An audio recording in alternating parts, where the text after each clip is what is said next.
Has it resonated with you yet, though, that you're going to be among the best in baseball? I know you've had a fantastic season, but to see your name among the others. Yeah, I don't know. I would say no, not right now. But probably in the moment, when it's over and you kind of probably fly out of there and get to Toronto after the AllStar break, I think that's when it'll kind of settle in a little bit more. But right now, no. Talking to you all season long, it's been you take it one start at a time, one pitch at a time to an extent. But have you let it settle in that this is a great season for yourself? Yeah, it's the past for a reason. You got to continue to go out there and throw the ball well and be consistent, and that's where my focus is always going to be at. Whatever happened yesterday. Let's focus on getting better today. So that's always been my mentality. I remember AJ Hinch saying earlier this year that the way you approach the game, it hasn't been easy. It wasn't just overnight success for yourself. Have you allowed yourself to enjoy it this year, or you just stay so locked in that whatever happens, and that'll take care of itself? Yeah, don't get me wrong. I love what I do, and I have fun playing the game. That's not what I'm saying at all. But yeah, you got to fall in love with the process, the good and the bad, and the bad makes the good, that much better. So there's a ton of stuff to learn in both opportunities too. Whether it's failure or success, you can learn from everything. So, yeah. Watching you throw that ball, though, it seems like you put every single ounce of energy you have into every single pitch, and everybody has their own style. But how would you describe the way that you throw that ball?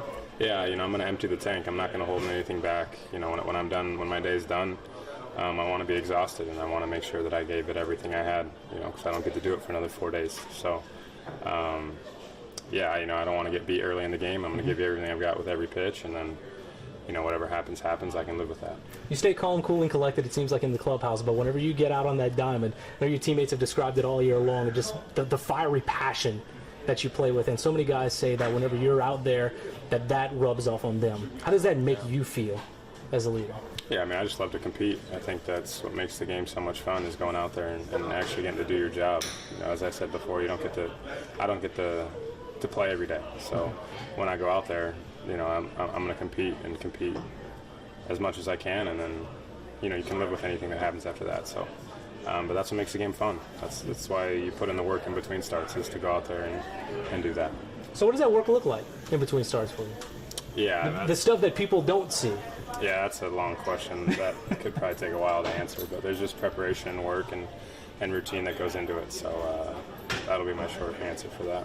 Gotcha. It's your first All-Star nomination. It's also Riley's first All-Star nomination. To be able to go together and not just have one guy going from this team, but to get two guys voted in by the players, what does that mean to you and to this organization for that matter? Yeah, it's an honor, and there's a ton of respect from around the league for both me and him, and that's, as you want to be respected by your peers and the guys that are playing in this league. So what an honor. I'm excited to get down there, and to share the memory with him will be pretty special. How big was the town that you grew up in, by the way? 30-ish thousand, I think. Okay. What would you tell that kid? Would that kid believe you if you would have told him that you're going to be an All-Star one day? I bet that kid would have believed me. He was too naive to know. I probably didn't even have the dream of playing in the big leagues or whatever. You just kind of saw it on TV, and you're like, I can do that, but you don't really understand it, right? So that kid probably would have been like, oh yeah, you are. So it's pretty cool though. How do your parents react? Yeah, a lot of cool text messages. I'll probably hop on the phone with them at some point today. But yeah, it's more been like trying to schedule, when they're going to be there, who's all coming, kind of that type of planning stuff that goes along with it, more than it is, like congrats, but then I'm like, hey, what's your plan, so I can see you when I'm there. I'm not good with math. It's your pitch yesterday. How does it line up in your rotation? When I throw next? Yeah. I got to ask Skipper that. I need to actually ask that. I have to determine what I do today. Okay. So I'm going to go talk to him and see when my next start Just is. how to do that? Well, I need to know if I'm going to throw on 5 or 6 or whatever it may be. I don't know the plan. So I'll go ask, and then that'll dictate kind of what I do today. Now that you've seen the rosters, is there a guy that jumps out you're most looking forward to chopping it up with, to picking the brain up? Who stands out for you? Yeah, hopefully I cross paths with Chris Sale. I didn't get to do it in Atlanta when we were there. But him being a left-handed pitcher and him doing what he's done for so long, he's kind of an idol for me, growing up. So hopefully there's some sort of EP or something where I can just go meet him and tell him those things and see if he's got any information or knowledge for me.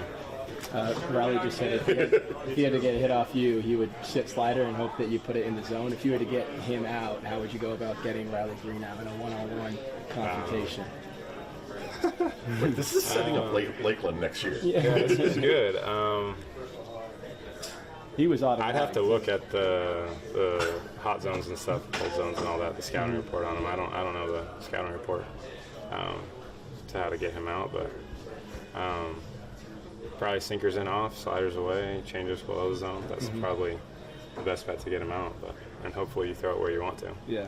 And then just what it has impressed you most about the first half of his season, kind of announcing himself as a star? Of his? Yeah. Yeah, I mean, I'm a big 3-1 fan. I think the way he goes about it, his work, his consistency, him being a teammate, a leader at, I don't even know how old he is, 22, 3, whatever it is, I got a ton of respect for that. And, the way he goes about his business, I'm a big Riley Green fan.